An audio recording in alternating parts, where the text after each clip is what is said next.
سامعین و ناظرین کرام، السلام علیکم ورحمۃ اللہ وبرکاتہ۔ سورہ آل عمران آیت نمبر 186۔ اعوذ باللہ من الشیطان الرجیم، بسم اللہ الرحمن الرحیم۔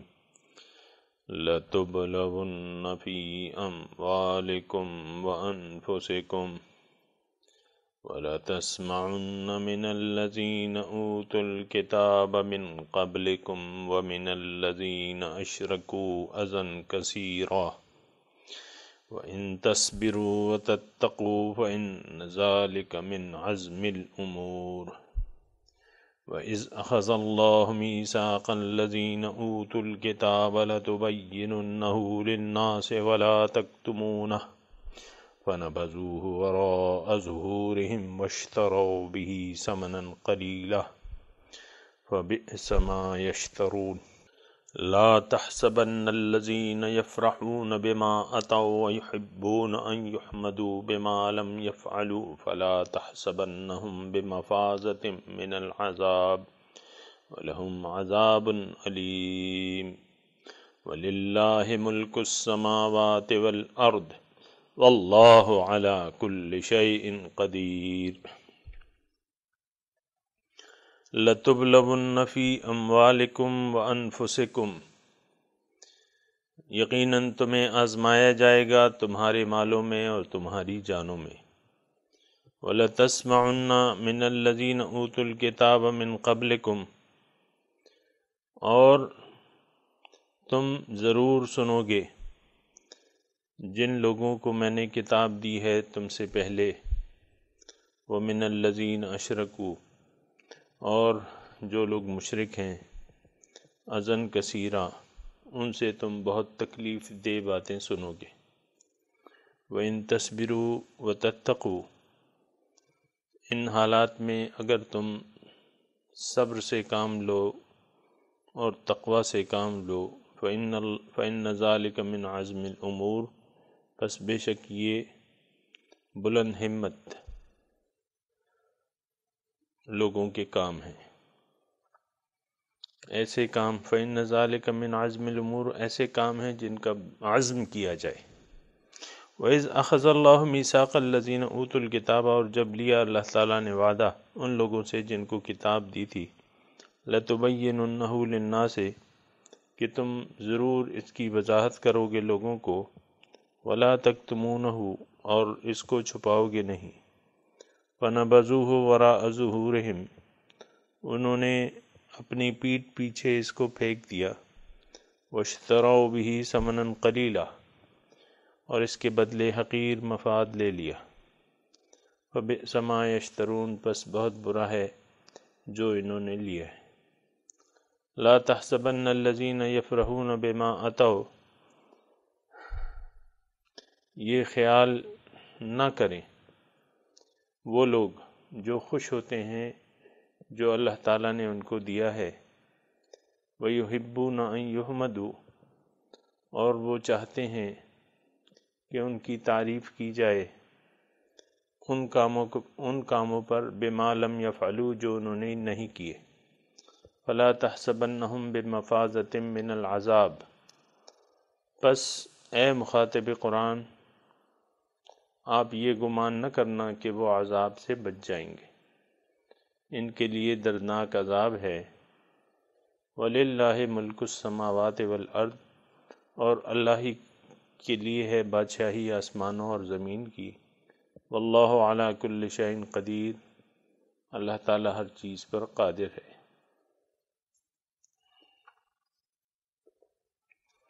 سامعین کرام،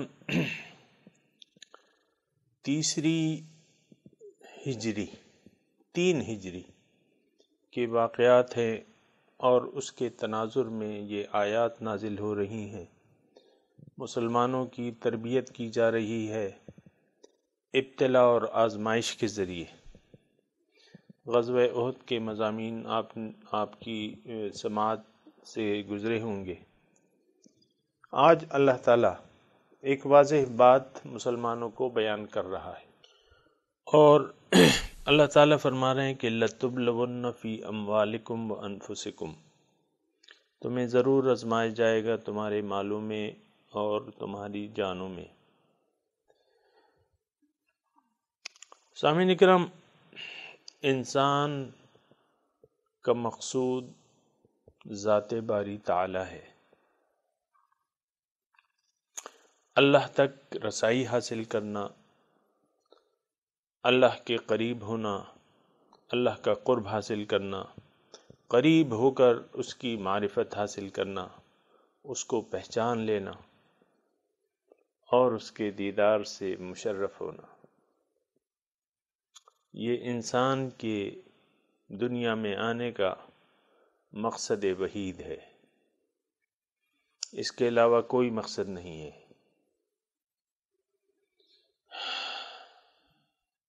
باقی ساری چیزیں جو ہیں وہ طریقہ کار ہیں، تو طریقہ کار میں اللہ تعالیٰ نے بہت آسان طریقہ مقرر کر دیا ہے کہ ایک بات تو یہ ہے، جیسا کہ ہم نے آج تلاوت کی اور یہ ترجمہ میں ہم نے پڑھا کہ تمہیں میں مال اور جان میں آزماؤں گا۔ ایک اور آیت کی طرف سامعین اکرام میں آپ کی اگر توجہ دلاؤں اور اس کے تناظر میں پھر آپ اس آیت کو بھی پڑھیں تو مضمون تقریباً ایک سا ہے اور دونوں ایک دوسرے کی وضاحت کرتے ہیں اچھی طرح۔ اللہ تعالیٰ نے فرمایا ہے ان اللہ اشترى من المؤمنین انفسهم واموالهم بان لهم الجنہ، اللہ تعالیٰ نے خرید لیے ہیں مومنوں سے ان کے مال و جان، عوض میں ان کو جنت دی ہے۔ اللہ تعالیٰ ہمارا رب ہے، ہم پہ بڑا مہربان ہے، ہمارا خالق ہے اور ہمارا مقصود بھی ہے۔ اللہ تعالیٰ نے اپنی طرف یعنی اللہ تعالیٰ تک رسائی حاصل کرنا، سامعین اکرام، چہ نسبت خاک را با عالم پاک، کیا کوئی نسبت ہو نہیں سکتی اللہ تعالیٰ تک رسائی حاصل کرنے کی، یا اس کا دیدار یا اس کی معرفت۔ سامعین اکرام، ساری قوتیں، ساری عقل کا زور لگا لیں، اللہ تعالیٰ کی ذات سمجھ سے بالا ہے، اس کی عظمت سمجھ سے بالا ہے، اس کی قوت سمجھ سے بالا ہے، اس کا حسن سمجھ سے بالا ہے، اس کا علم سمجھ سے بالا ہے، اس کا حلم سمجھ سے بالا ہے، اس کی شفقت سمجھ سے بالا ہے، اس کی رحمت سمجھ سے بالا ہے۔ اللہ اللہ اللہ۔ سامعین کرام، بہت عالی شان ذات ہے، وہو العلی العظیم۔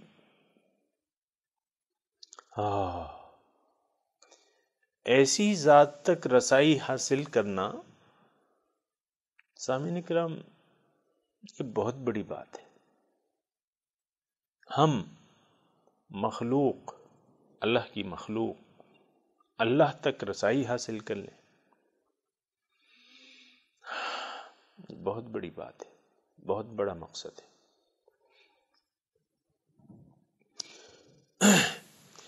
اور بہت، اگر میں اس وقت یہ الفاظ کہہ دوں تو اس کو ویسا نہ سمجھیے گا جیسے میں کہہ رہا ہوں، بہت مشکل کام ہے۔ اگر اللہ تعالی ہم پر آسان نہ کر دے یہ کام تو پھر بہت مشکل ہے، ناممکن ہے اگر اللہ تعالیٰ اس کو ممکن نہ کر دے، مشکل ہے، بہت مشکل ہے، ناممکن ہے اگر اللہ تعالیٰ اس کے اسباب پیدا نہ کر دے۔ اللہ تعالیٰ نے اس کو آسان بنا دیا ہے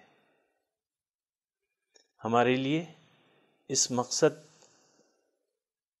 تک پہنچنا، اپنی ذات تک پہنچنے کو اللہ تعالیٰ نے بہت آسان کر دیا ہے،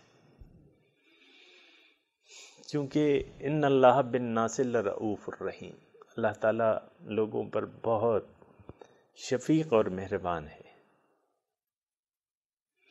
تو یہ تو اس کی شفقت ہے۔ یہ مخلوق سامعین اکرام، ہم جو اللہ تعالیٰ نے ہمیں پیدا کیا ہے، ہم اس کی محبت کا اظہار ہے۔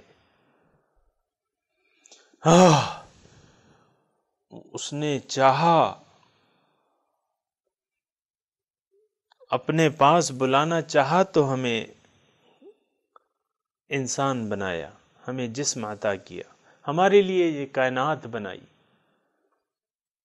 سامعین اکرام، اس کی نعمتوں کا ہم شکریہ نہیں ادا کر سکتے۔ یہ وسیع اور عریض کائنات ہمارے لیے بنائی ہے۔ تمام نعمتوں کا، ظاہری نعمتوں کا ایک جال پھیلا دیا۔ ظاہری نعمتیں، باطنی نعمتیں تو ہیں، لیکن ظاہری، ہماری ظاہر کے لیے کتنی نعمتیں آپ دیکھیں۔ ہم جو سانس لے رہے ہیں اس کی نعمتوں میں سانس لے رہے ہیں۔ ایسی ایسی چیزیں اس نے ہمیں مہیا کی ہیں جو ہماری ضرورت نہ تھی، لیکن اس نے ہمارے لیے پیدا کر دی۔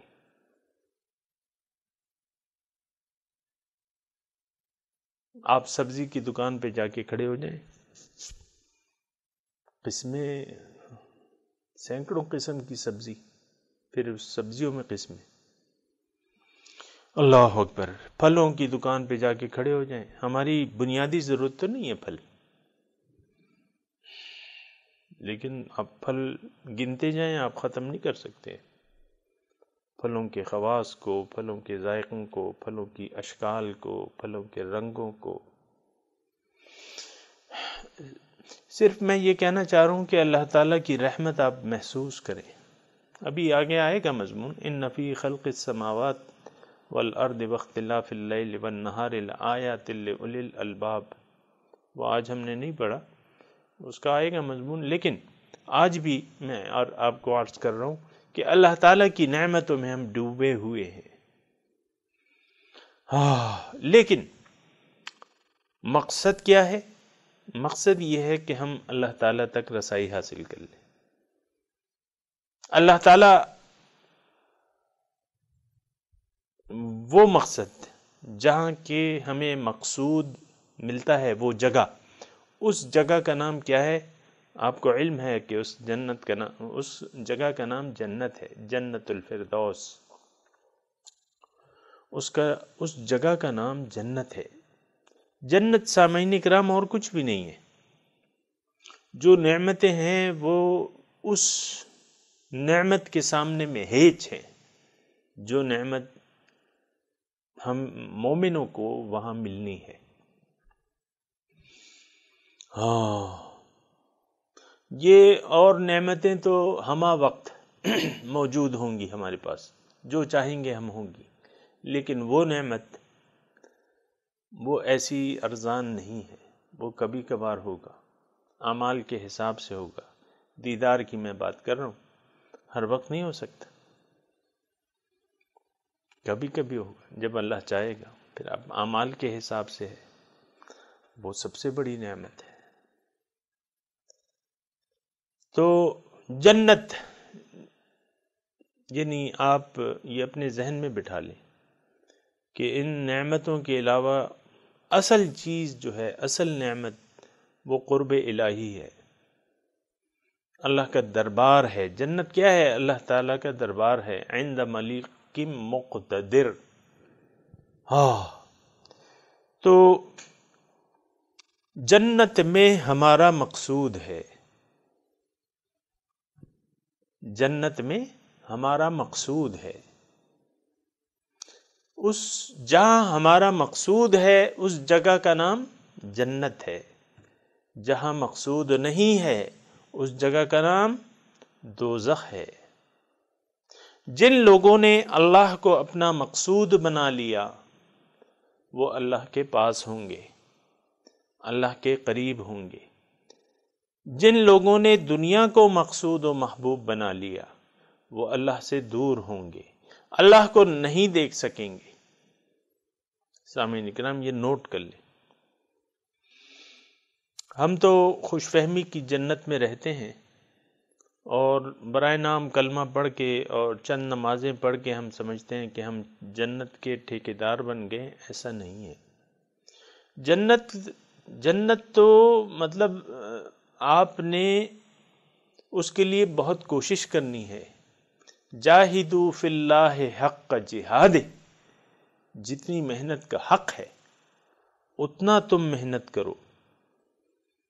اتقوا اللہ حق تقاتہ، اللہ کا تقوی اختیار کر لو جیسا کہ حق ہے.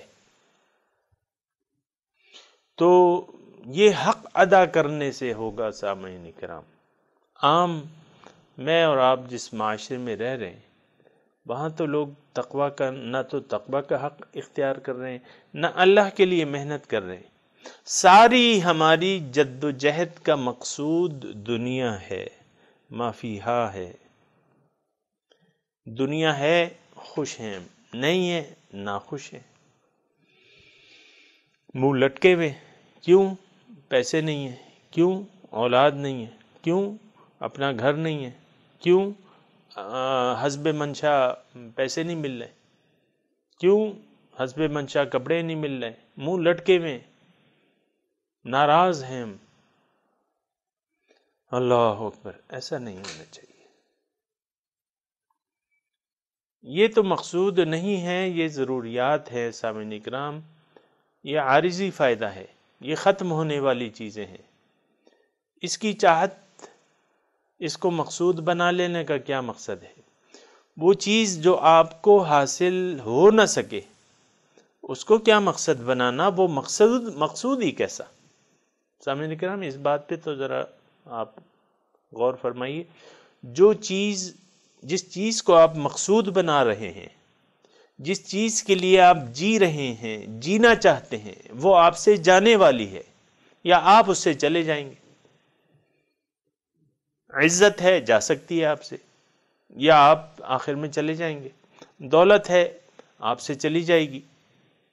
ہو سکتا ہے، امکانات ہیں. دیوالیہ ہو جاتے ہیں لوگ، پیسہ ہوتا ہے پھر نہیں ہوتا. اولاد ہے، آپ کے پاس ہے، ہو سکتا ہے آپ کے جیتے جاگتے آپ سے چلی جائے، وفات پا جائے، یا آپ پھر وفات پا جائیں گے اپنے آنکھوں کے سامنے. بس آپ مر رہے ہوں گے، اولاد آپ کو دیکھ رہی ہوگی کہ ایسے اس کی جان کیسے نکلتی ہے، دیکھتے ہیں. بیوی ہے، شوہر کے لیے بیوی ہے اور بیوی کے لیے شوہر ہے.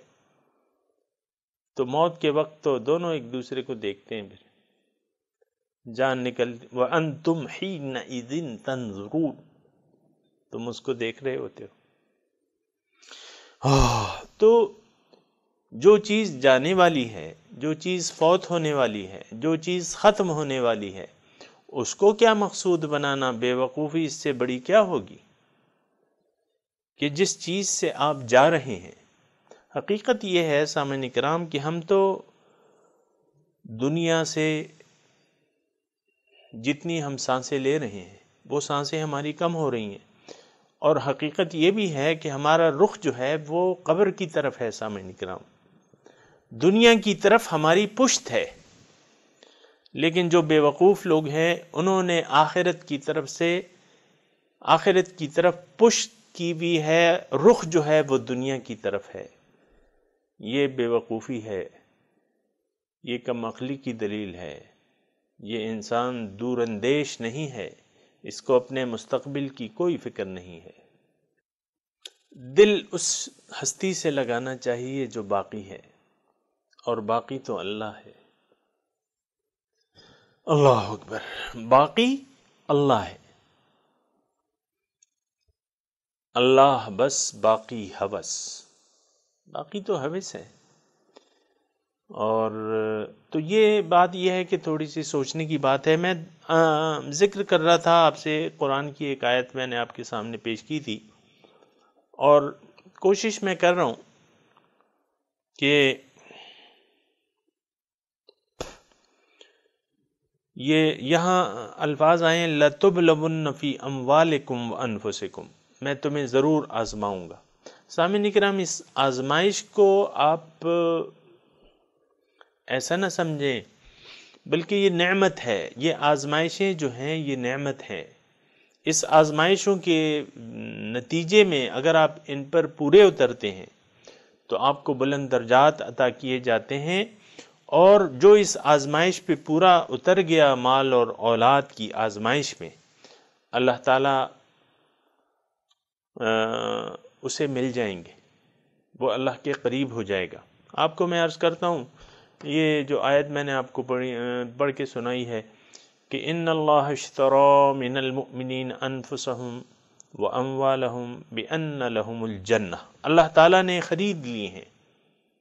آپ کو میں عرض یہ کر رہا تھا کہ اللہ تعالیٰ بہت شفیق مہربان ہے، اس تک پہنچنا جو ہے مشکل تھا، ناممکن تھا، اگر اللہ تعالیٰ آسان نہ کر دیتا۔ اللہ تعالیٰ نے آسان کر دیا، یہ سارا معاملہ جو ہے بہت آسان ہو گیا ہے۔ اب اللہ تعالیٰ تک پہنچنا بہت آسان ہے، اس نے آسان کر دیا ہے۔ دیکھیں، ایک چیز مہنگی ہوتی ہے، وہ آپ خرید نہیں سکتے تو بس پھر آپ اس کو دیکھتے رہ جاتے ہیں۔ ایک آدمی ہے، اس کے پاس، مثال کے طور پہ عرض کر رہا ہوں، اس کے پاس 87 ماڈل کی گاڑی ہے یا جو بھی ہے، وہ چاہتا ہے کہ میں 2013 ماڈل کی گاڑی لے لوں، ہونڈا لے لوں، ٹویوٹا لے لوں، جو بھی لے لوں، لیکن ہونڈا ٹویوٹا جو ہے، جو اس کے پاس گاڑی ہے، یعنی جو اس کے پاس رقم ہے، وہ رقم جو ہے 2013 ماڈل کی پرانی گاڑی بھی نہیں لی جا سکتی، اس سے چہ جائے کہ وہ نئی گاڑی لینا چاہتا ہے، تو پھر یہ ایک حسرت ہی رہے گی، کیونکہ اس کے پاس تو وہ رقم نہیں ہے۔ تو بعض چیزیں آدمی چاہتا ہے، پھر اس کے وسائل نہیں ہوتی، تو پھر وہ حسرت رہ جاتی ہے۔ اللہ تک پہنچنا، اللہ کی معرفت، اللہ کا دیدار، اس کا سرمایہ اللہ تعالیٰ نے ہمیں دے کے بھیجا ہے۔ دنیا میں انسان کو اس کی جو قیمت ہے وہ دے کے بھیجی ہے، اور قیمت اس کی بہت آسان ہے، ہر انسان کو اس کی قیمت دے کے بھیجا ہے۔ ان اللہ اشتری من المؤمنین انفسهم واموالهم، یہاں بھی مال اور نفس کا ذکر ہے، مال اور نفس، وہاں بھی اللہ تعالیٰ نے مال و جان کا ذکر، میں نے خرید لیے ہیں مومنوں سے جو کہ میں نے ان کو دیے تھے۔ سامعین کرام، تھوڑا سا اللہ کی شفقت کا اندازہ لگائیں کہ اس نے سرمایہ دے کے بھیجا ہے، اور سرمایہ کیا ہے؟ مال و جان۔ ان اللہ اشتری، یہ اللہ تعالیٰ اس کا خریدار ہے۔ اگر کوئی مقصود تک پہنچنا چاہتا ہے، اللہ تک کوئی پہنچنا چاہتا ہے، اللہ کا دیدار حاصل کرنا چاہتا ہے، جنت جانا چاہتا ہے، جہاں کہ اس کا مقصود موجود ہے، تو بہت آسان ہے، مال اور جان۔ جان کا مطلب اس کا اختیار، مال کا اختیار، مال و جان یعنی اختیار۔ آپ کو یہ بیچ دینا ہوگا، واپس کر دینا ہوگا۔ اللہ تعالیٰ نے ہمیں دی ہے یہ امانت، مال اور جان جو ہے یہ اللہ تعالیٰ کی امانت ہے ہمارے پاس۔ اللہ تعالیٰ کہہ رہا ہے یہ امانت میں تم خیانت مت کرو، اس کو بے نہیں اسی طرح لوٹا دو، اس میں اپنا تصرف نہ کرو۔ یعنی بیچ دینے کا مقصد یہ ہے کہ اس میں جو اختیار اللہ تعالیٰ نے آپ کو دیا ہے، وہ اختیار اپنا حوالے کر دیں اللہ کے۔ بلا من اسلم وجہہ للہ وہو محسن فلہ اجرہ عند ربہ، جس نے سر جھکا دیا۔ سامعین کرام، تھوڑا سا الفاظ بدل جاتے ہیں، معنی ایک ہی ہے۔ سر جھکا دیا یعنی اپنا اختیار اللہ کے حوالے کر دیا، کس چیز کا؟ مال و جان کا۔ وَهُوَ محسن، یہ اس میں مخلص ہے، اللہ یعنی اس کا حقیقت میں مقصود اللہ تعالیٰ ہے۔ فَلَهُ أَجْرُهُ عِنْدَ رَبِّهِ وَلَا خَوْفٌ عَلَيْهِمْ وَلَا هُمْ يَحْزَنُونَ، ان کے لیے اجر ہے۔ فَلَهُ أَجْرُهُ عِنْدَ رَبِّهِ وَلَا خَوْفٌ عَلَيْهِمْ وَلَا هُمْ يَحْزَنُونَ، ان پر نہ کوئی خوف ہے نہ کوئی غم۔ اللہ اکبر۔ تو سامعین کرام، بہت آسان ہے اللہ تک قریب ہونا، اللہ کے قریب جانا، اللہ کا قرب حاصل کر لینا، اللہ کی معرفت حاصل کر لینا، اور اس کے بعد اللہ تعالیٰ کا دیدار کے قابل ہو جانا۔ بات سامعین کرام تھوڑی سی مشکل بات نہیں ہے۔ دنیا میں اللہ تعالیٰ ایسا نہیں ہو سکتا جیسا کہ روز حشر ہوگا، یا جنت میں جس طریقے سے ہوگا۔ دنیا میں تھوڑے سے پردے حائل ہیں اور تھوڑی سی رکاوٹیں ہیں۔ دیدار کی اصلی جگہ جو ہے وہ یوم حشر ہے یا جنت ہے۔ حشر کا دن ہے ان کی زیارت کا دن، ایسے روز قیامت پہ لاکھوں سلام۔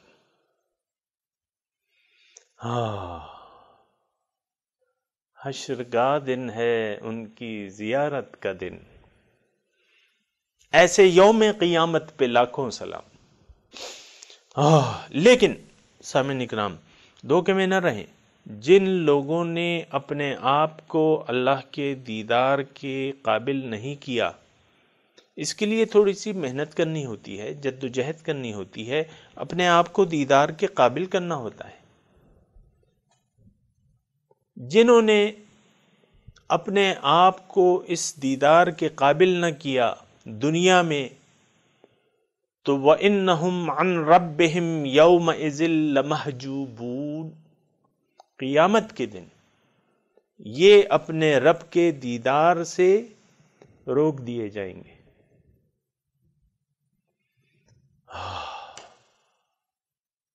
وَإِنَّهُمْ بڑی خطرناک، بڑی دھمکی ہے سامعین کرام، بڑی محرومی کی بات ہے۔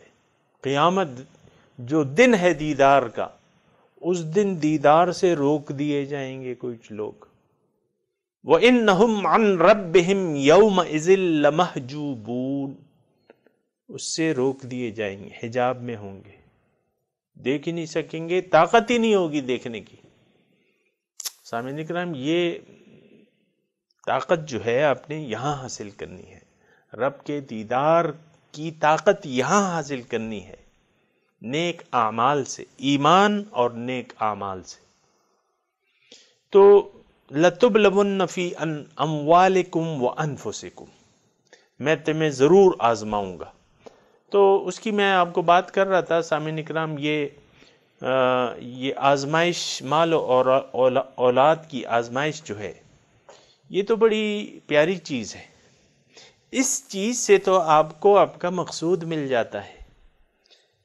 اگر یہ سودا آپ بیچ دیتے ہیں اللہ تعالیٰ پہ، تو اللہ تعالیٰ اس کا خریدار ہے۔ یہ دیے ہی اس لیے ہے، یہ سرمایہ ہے، یہ ہاٹ کیش ہے، مثال اس کی ہاٹ کیش کی ہے۔ اگر آپ نے اپنے آپ کو اہل ثابت کرنا ہے رب کے دیدار کا، تو یہ ان دو چیزوں کے اختیار سے آپ کو ہاتھ اٹھا لینا ہوگا۔ یہ دونوں چیزیں جو ہیں اللہ پہ بیچ دیں۔ بیعت کس کا نام ہے؟ بیعت کا کیا مطلب ہے؟ بیعت کا مطلب بیچ ڈالنا۔ بیعت عقبہ اولا، بیعت عقبہ ثانیہ۔ حضور صلی اللہ علیہ وسلم کے ہاتھ پہ لوگ بیعت نہیں کرتے تھے، بیعت اسلام۔ آج کل جو بیعتیں ہوتی ہیں اس کا بھی یہی مطلب ہے سامعین اکرام۔ تصوف جو ہے وہ اسلام کی کریم ہے، روحانیت۔ جو شخص آج بھی یہی طریقہ ہے، اگر آپ نے اپنا مال و جان کا سودا کرنا ہے تو کسی اتھارٹی والے شخصیت کے پاس آپ جا کے وہ سودا طے کریں گے اور اس کو کہیں گے کہ بھئی میں اپنا آپ بیچنا چاہتا ہوں، مال اور جان کا اختیار اللہ کے حوالے کرنا چاہتا ہوں۔ وہ شخص جو ہے وہ سچا ہوگا، وہ اللہ والا ہوگا، وہ اللہ کے راستے پر چل رہا ہوگا۔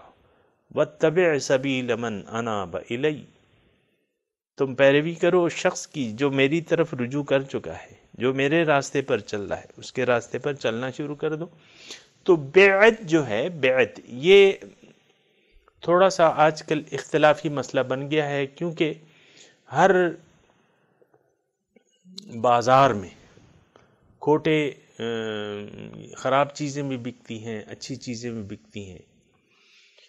تو اس تصوف کے لائن میں بھی کچھ ایسے لوگ آ گئے ہیں جنہوں نے اس لائن کو بدنام کر دیا ہے، اور چند روایات کے مجموعہ آپ دیکھیں نا، جو یعنی گدی نشینی کسے کہتے ہیں؟ گدی نشینی اس کا تصور تو ہے ہی نہیں اسلام میں۔ یہ جو اللہ کے دوست ہوتے ہیں ان کی جو اولاد ہوتی ہے پھر اپنے آپ کو گدی نشین بنا لیتی ہے کہ میں اس کا بیٹا ہوں۔ اسلام میں ایسی چیز کہاں ہے؟ حضرت عمر رضی اللہ تعالیٰ عنہ نے جو خلافت کے اہل لوگوں کے لیے وہ بنائی تھی تو اس میں ان کے بیٹے کا نام بھی شامل تھا، لیکن ہدایت یہ تھی کہ بیٹے کو میرے تم نے خلیفہ نہیں بنانا۔ تو خیر یہ تو اس وقت میرا موضوع نہیں ہے، لیکن یہ معاملہ جو ہے بدنام ہو چکا ہے۔ اس کی وجہ یہ ہے کہ جو چاہنے والے ہیں وہ بھی ٹھگ مار ہیں اور جو دینے والے ہیں وہ بھی ٹھگ مار ہیں۔ ابھی ذکر آئے گا وَاشْتَرُوا بِهِ ثَمَنًا قَلِيلًا، انہوں نے نذرانوں کی دکان ایک بنا لی ہے تو وہ پھر معاملہ مختلف ہے۔ حقیقت یہ ہے کہ مال اور جان کو آپ نے بیچنا ہوگا۔ ان اللہ اشترى، اللہ تعالیٰ خریدار ہے، من المؤمنین، مومنوں سے، اموالہم و انفسہم و اموالہم بان لہم الجنہ، عوض میں کیا؟ ان کو جنت مل جائے گی۔ تو یہ سامعین اکرام اگر پھر کسی کی دلچسپی ہو تو اس میں مزید ہم مضمون بیان کر سکتے ہیں اللہ تعالیٰ کی توفیق سے، لیکن لَتُبْلَوُنَّ فِي أَمْوَالِكُمْ وَأَنفُسِكُمْ، یعنی یقیناً ضرور میں آزمائش کروں گا۔ اور آزمائش تو شروع کس وقت ہوگی؟ جب آپ نے، اب ظاہر ہے کہ جان اور مال کا اختیار تو فی الوقت تو آپ کے پاس ہے، اور اگر آپ نے یہ دعویٰ کر دیا کہ بھئی یہ چیز جو ہے میں اللہ کے حوالے کرتا ہوں، اب آپ کی آزمائش شروع ہو جائے گی۔ اب آپ مال و جان کو کیسے استعمال کریں گے؟ وہ تو قرآن میں ہے، وہ تو حدیث میں ہے۔ اب قرآن و حدیث پر آپ کو عمل کرنا پڑے گا۔ بعض معاملے اگر آپ کی دل سے دنیا کی محبت گئی نہیں ہے تو بعض باتوں پر عمل کرنا آپ کے لیے مشکل ہوگا، لیکن پھر آپ نے عمل کرنا ہوگا اگر آپ سچے ہیں اس میں۔ تو آزمائش میں پھر انسان کے دعوے کا پتہ چلتا ہے۔ ایک نقطہ سامعین اکرام یہ ہے، آزمائش، امتحان، سارا سال طالب علم محنت کرتا ہے لیکن اس کا نتیجہ جو ہے 3 گھنٹے کے امتحان میں اس کا پتہ چلتا ہے کہ یہ آدمی، اس لڑکے نے محنت کی ہے کہ نہیں کی۔ یہ اپنے اسباق کے ساتھ، کورس کے ساتھ کتنا مخلص تھا، کتنی اس نے تیاری کی ہے۔ 3 گھنٹے کا جو امتحان ہے، ٹیسٹ ہے، تو ٹیسٹ میں پتہ چلتا ہے کہ انسان جو ہے اس نے کتنی محنت کی ہے یا اپنے نصاب کے ساتھ کتنا مخلص ہے۔ جب آپ لا الہ کہہ دیتے ہیں تو اس کا مطلب یہ ہوتا ہے کہ آپ نے اپنا مال و جان بیچ دیا اللہ تعالیٰ کے ہاتھ پہ۔ اس کا ایک طریقہ کار ہے سامعین اکرام، لا الہ آپ نے کیسے کہنا ہے۔ بہرحال اس کا خلاصہ یہ ہے کہ لا الہ کہہ کے آپ اس بات کے پابند ہو جاتے ہیں کہ اب اس مال اور جان میں آپ اپنا تصرف نہیں کریں گے، اللہ کی مرضی سے اس میں تصرف کریں گے۔ اچھا، جب آپ نے لا الہ کہہ دیا، اس کے بعد آپ کا فوراً امتحان شروع ہو گیا، فوراً امتحان شروع ہو گیا۔ بڑے امتحان تو آتے رہتے ہیں لیکن فوراً امتحان شروع ہو گیا نفس کے ساتھ، کیونکہ نفس تو نہیں چاہتا، نفس تو کہتا ہے انا ولا غیری، میں ہوں، میرے علاوہ تو کوئی بھی نہیں ہے۔ نفس تو یہ چاہتا ہے، میں اور میں لا غیری، میرے علاوہ تو کوئی بھی نہیں ہے۔ تو نفس سے جہاد شروع ہو گیا۔ نفس سے جہاد کو حضور صلی اللہ علیہ وسلم نے جہاد اکبر کہا ہے۔ رجعنا من جہاد الاصغر الى جہاد الاکبر۔ تبوک کی جنگ سے جب واپس آ رہے تھے، حضور نے فرمایا کہ دیکھو ہم چھوٹے جہاد سے بڑے جہاد کی طرف واپس آ گئے مدینے میں، تو ہم اپنے نفس ہمارے ساتھ ہوگا، اس سے ہم نے جہاد کرنا ہے۔ رجعنا من جہاد الاصغر، کیا پیاری پیاری باتیں ہیں اور سمجھ کی ضرورت ہے کہ ہم اس کو سمجھ لیں۔ تو جہاد بالنفس جو ہے یہ ایک ابتلا ہے، ایک آزمائش ہے۔ نفس زین للناس حب الشہوات من النساء والبنین والقناطیر المقنطرۃ من الذہب والفضہ والخیل المسومۃ والانعام والحرث ذالک متاع الحیاۃ الدنیا واللہ عندہ حسن المآب۔ ظاہر تو ہمیں یہ چیزیں اچھی لگتی ہیں، اللہ تعالیٰ کہہ رہے ہیں نہیں، وَلَا تَمُدَّنَّ إِلَى مَا مَتَّعْنَا بِهِ وَلَا تَمُدَّنَّ عَيْنَيْكَ إِلَى مَا مَتَّعْنَا بِهِ مِنْهُمْ زَهْرَةَ الْحَيَاةِ الدُّنْيَا۔ ان کی طرف نظر اٹھا کے نہ دیکھو، ان پہ نہ ریجھو، اس کو دل نہ دو، اس سے محبت نہ کرو۔ دنیا سے محبت کا بائیکاٹ کر کے اللہ سے محبت شروع کر دینی ہے اللہ کے بندوں کو۔ لَتُبْلَوُنَّ، اگر ابتلا نہ ہو تو دعوی ایمان کی سچائی پتہ نہیں چلتی۔ ابتلا اور آزمائش لا الہ کے ساتھ شروع ہو جاتی ہے سامعین اکرام، کیونکہ سب سے پہلے تو آپ کا نفس کہتا ہے کہ نہیں جی چھوڑو، مت کرو، میرا کہنا مانو۔ دیکھو وہ کتنی خوبصورت ہے، وہ کتنا خوبصورت ہے، اور دیکھو کتنا اچھا مال ہے، کتنے اچھے پیسے ہیں، کتنی بھاری رشوت آ رہی ہے، اور کتنی بھاری وہ دودھ پتی مل رہی ہے۔ تو نفس تو یہ چاہتا ہے، نفس دیکھو کہ کتنی اچھی گاڑی ہے، کتنا اچھا بنگلہ ہے، یہ دیکھو بچے، مال دولت، بیوی بچے، گھر، یہ پلاٹس، یہ پلازے، یہ کسے اچھے نہیں لگتے، سب کو محبوب ہیں، لیکن یہ چیزیں محبت کے قابل نہیں ہیں۔ محبت کے قابل تو ایک ذات ہے، اللہ، ایک ذات ہے۔ لَتُبْلَوُنَّ، ابتلا ایمان کی دعوے کے ساتھ شروع ہو جاتا ہے سامعین کرام، اور بعض وقت انفرادی اگر آپ نے دعویٰ کیا ہے یا بیعت کر لی ہے اپنے، پھر یعنی یہ ابتلا اور آزمائش کی میں آپ کو بات کر رہا ہوں۔ اللہ تعالیٰ کہہ رہے ہیں میں آپ کو ضرور آزماؤں گا۔ تو یہ تو میں نے آپ کو کہہ دیا کہ ابتلا تو لا الہ آپ نے کہہ دیا، اب آپ کا آزمائش شروع ہو گئی، احکامات شروع ہو گئے۔ آپ نے اب قرآن سے ہدایت لینی ہے، رسول سے ہدایت لینی ہے، اپنے ہادی سے رہنمائی لینی ہے، اس کی ہدایت پر عمل کرنا ہے، اپنی اپنی خواہش کو چھوڑ دینا ہے۔ ابتلا تو شروع ہو گیا۔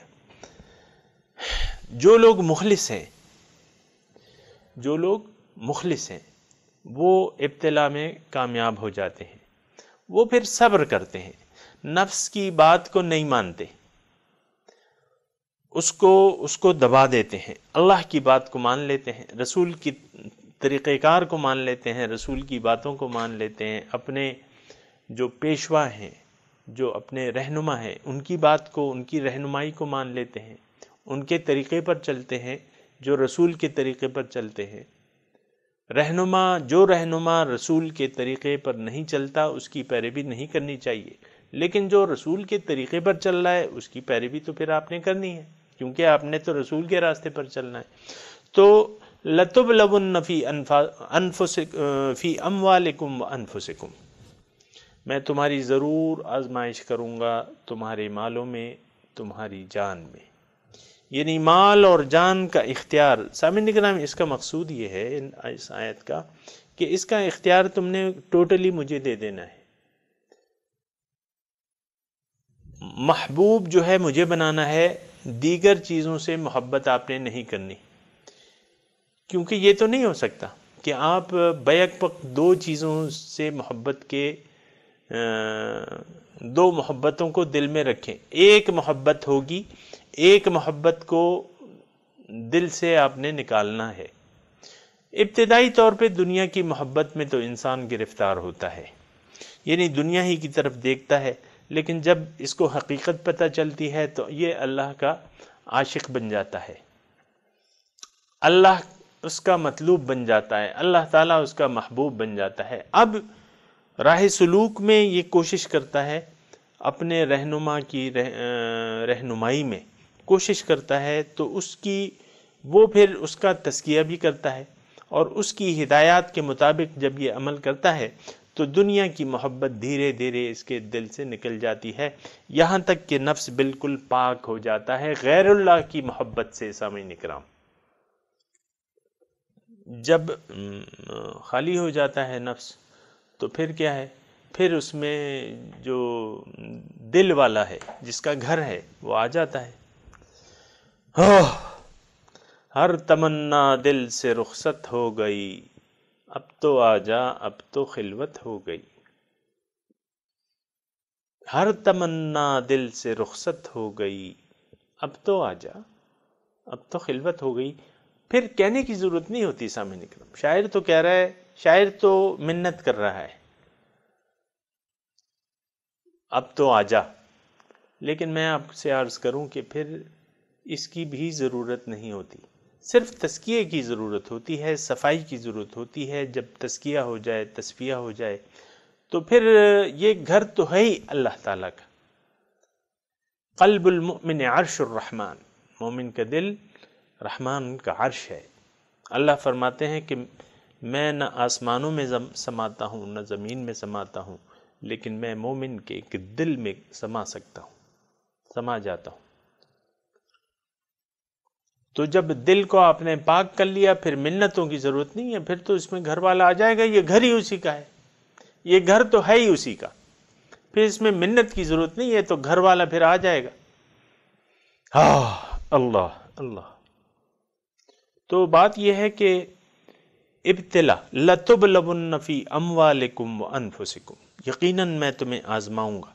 سامعین کرام، ابتلا اور آزمائش سے کبھی نہیں ڈرنا چاہیے، یہ ایک طریقہ کار ہے بس اللہ تعالیٰ کا، اور ایک میں اگر کہوں کہ یہ ایک فطری سی چیز ہے کہ آپ نے ایک چیز کے لیے ایک چیز کو حاصل کرنا ہے، پھر اس کے لیے کچھ قربانی دینی ہوگی۔ تو جب آپ نے قربانی دے دی، آزمائش میں آپ سے ظاہر ہے کہ کچھ خواہشات کی قربانی ہوگی، کچھ جسمانی محنت ہوگی، کچھ مال کی قربانی ہوگی، حسب منشا پھر آپ ہدایات کے مطابق مال و جان کی قربانی دے کے اپنے مقصود کو پالیں۔ آسان کام ہے۔ ابتلا اور آزمائش، ایک بات نوٹ کر لیں سامعین کرام، وقت میرے پاس تھوڑا ہے، ابتلا کبھی بھی انسان کی حیثیت سے زیادہ نہیں آتی، اس کے بارے میں بالکل پریشان نہ ہو۔ لا یکلف اللہ نفسا الا وسعها، اللہ تعالیٰ کسی نفس پہ اتنا بوجھ نہیں ڈالتا مگر اتنا جتنا اس کی طاقت ہو۔ ایک بات تو یہ سامعین کرام نوٹ کر لیں، آزمائشوں اور تکلیفوں سے کبھی نہیں گھبرانا چاہیے۔ آپ کو اللہ تعالیٰ اتنا بوجھ ڈالے گا جتنا آپ کی طاقت ہے، طاقت سے زیادہ۔ آپ ایک بالٹی، مثال کے طور پہ پیاسا ہے، وہ اس کے سامنے بالٹی رکھتے ہیں تو وہ بالٹی تو نہیں پی سکتا، وہ دو چار گلاس پی کے کہتے ہیں بس۔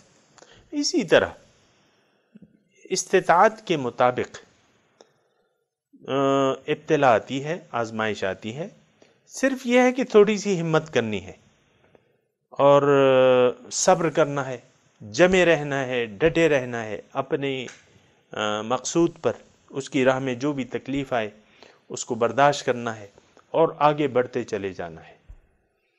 ہمارے شیخ جو ہیں وہ ایک فارسی کا شعر فرمایا کرتے تھے کہ تیز تر گام زن منزل ما دور نیست، جلدی جلدی چلو منزل دور نہیں ہے، تیز تر گام زن، جلدی جلدی چلو، منزل جو ہے وہ دور نہیں ہے۔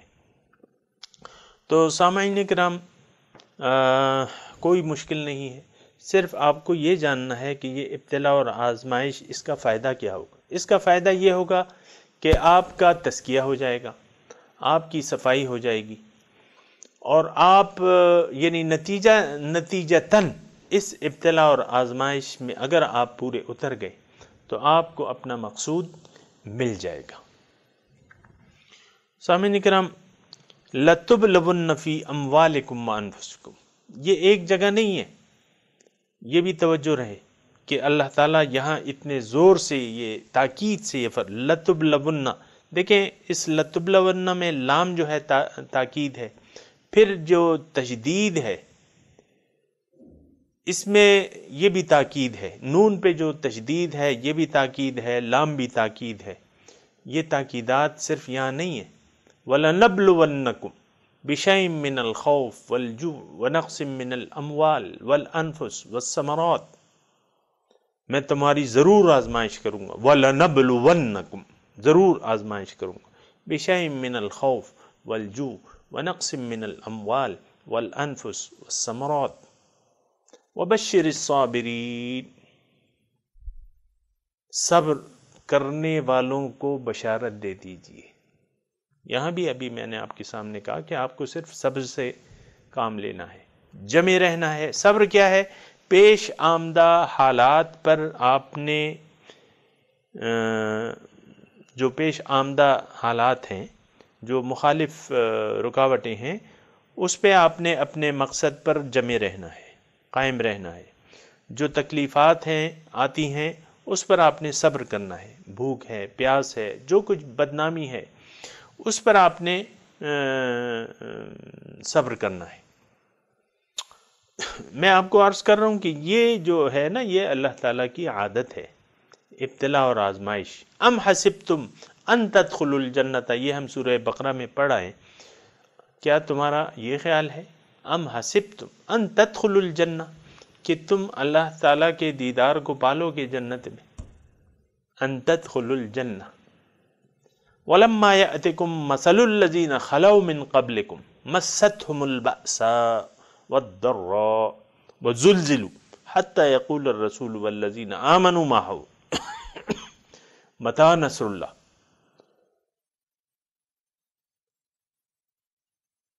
وَلَمَّا يَأْتِكُمْ، اور تمہارے پاس نہیں آئی ہیں مثال ان لوگوں کی جو تم سے پہلے گزر گئے تھے، تو ان کے ساتھ کیا معاملہ ہوا تھا؟ مَسَّتْهُمُ الْبَأْسَاءُ وَالضَّرَّاءُ، خوف اور تکالیف ان پر آئیں اور خوب ان کو ہلایا گیا، وَزُلْزِلُوا حتیٰ، اور اتنی مشکلات آئیں، لیکن اتنی مشکلات میں نے آپ کو پہلے کہہ چکا ہوں، یہ آپ نہ سمجھے کہ میری استطاعت سے زیادہ آئیں گی۔ حتیٰ یقول الرسول والذین آمنوا معہ متی نصر اللہ، یہاں تک کہ رسولوں نے اور مومنوں نے جو ان کے ساتھ تھے، انہوں نے کہا کہ وہ امداد کا وقت کب ہے، یعنی کب یہ ابتلا کا وقت ختم ہوگا اور ہم اپنے مقصود کو پالیں گے۔ تو اللہ تعالیٰ کہہ رہا ہے کہ الا ان نصر اللہ قریب، کہ دیکھو اللہ کا جو وعدہ ہے وہ قریب ہے۔ دو آیتیں میں آپ یعنی اس کے علاوہ دو آیتیں میں نے پڑھ کے سنا دی۔ سورہ عنکبوت کی پہلی آیت جو ہے، احسب الناس ان یترکوا ان یقولوا آمنا وہم لا یفتنون، لوگوں کا کیا خیال ہے کہ ان کو ویسے ہی چھوڑ دیا جائے گا، بغیر ابتلا کے، بغیر آزمائش کے، صرف دعوے ایمان پر ان کو مقصود تک پہنچا دیا جائے گا؟ نہیں، اور ان کی آزمائش نہیں کی جائے گی، وہم لا یفتنون، ان کی آزمائش نہیں کی جائے گی، نہیں، یعنی ایسا نہیں ہوگا۔ سامعین اکرام، بالکل ڈرنے کی ضرورت نہیں ہے، اور بلکہ ایمان کا دعویٰ کر کے اس پر قائم رہنے کی ضرورت ہے، اور اللہ تعالیٰ کسی کو اس کی استطاعت سے زیادہ بوجھ نہیں ڈالتا، یہ میں بار بار عرض کر رہا ہوں سامعین اکرام۔ تو اکثر لوگ اس سے ڈر جاتے ہیں کہ یار مشکلات، بھائی مشکلات تو تمہارا رب لائے گا تم پہ،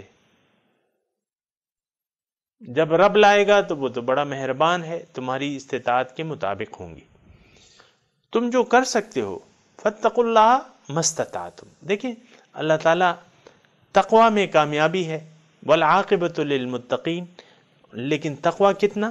ما استطعتم، جتنا تم سے جتنی تمہاری استطاعت ہے، استطاعت سے زیادہ تو سامعین اکرام بوجھ نہیں ڈالتا اللہ تعالیٰ، جتنی استطاعت ہے، فاتقوا اللہ ما استطعتم واسمعوا واطیعوا وانفقوا خیرا لانفسکم۔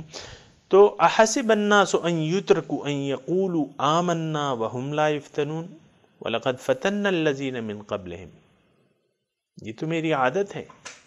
تو سامعین اکرام، لَتُبْلَوُنَّ فِي أَمْوَالِكُمْ وَأَنفُسِكُمْ، ضرور میں تمہاری آزمائش کروں گا تمہاری مال میں اور جان میں۔ اس کا مطلب یہ ہے کہ میں نے آپ کو تفصیل سے بتا دیا کہ مال اور جان کا اختیار آپ نے اللہ کے حوالے کرنا ہے۔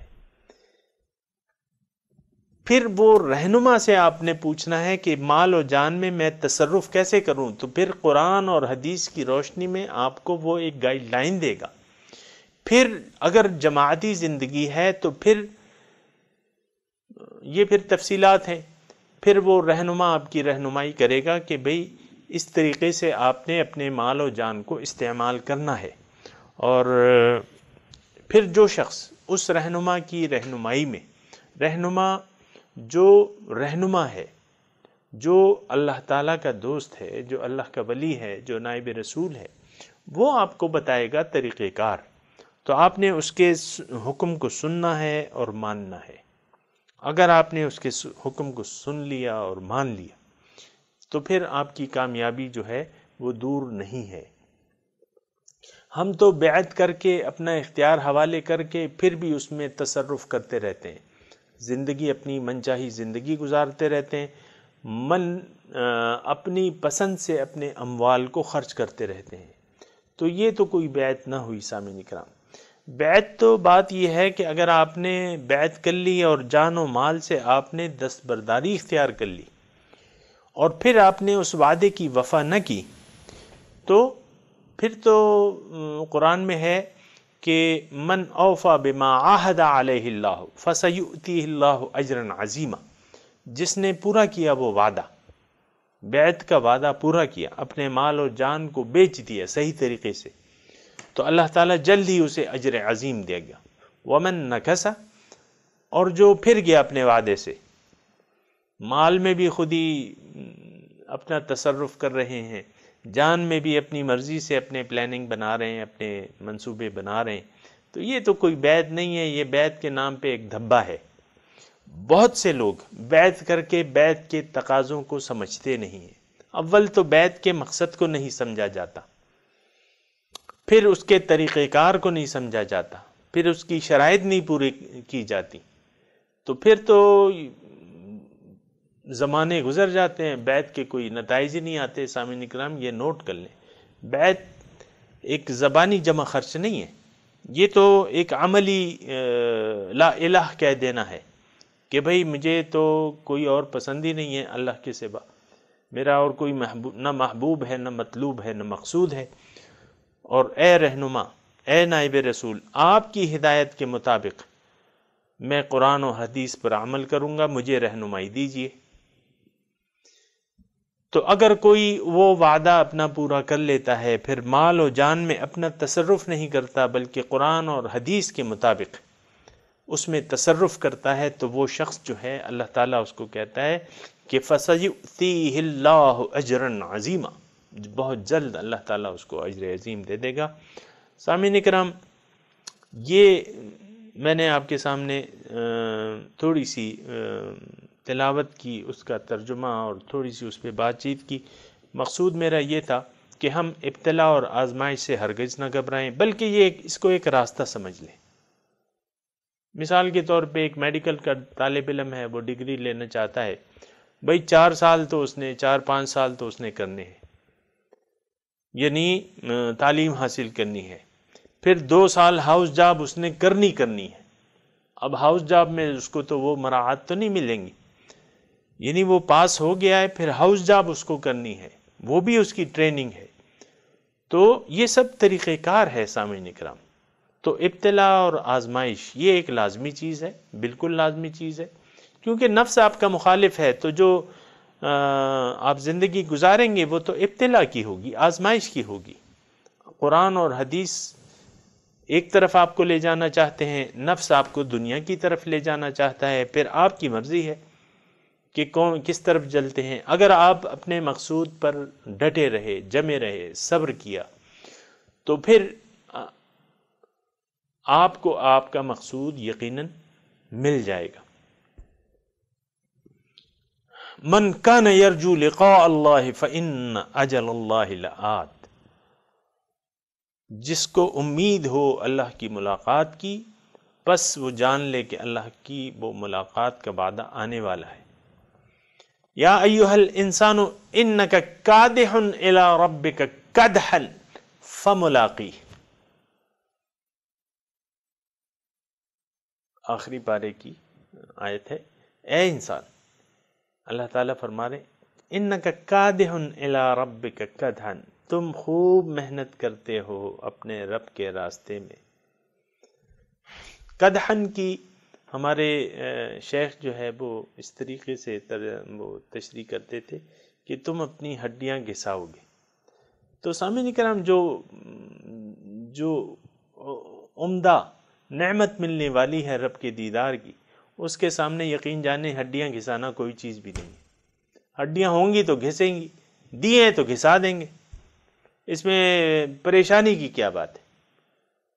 لیکن کادح الی ربک کدحا، خوب محنت کرو گے۔ یقیناً خوب محنت انسان جو ہے وہ اعلیٰ مقاصد کے لیے خوب محنت کرتا ہے، یہ کوئی انوکھی بات تو نہیں۔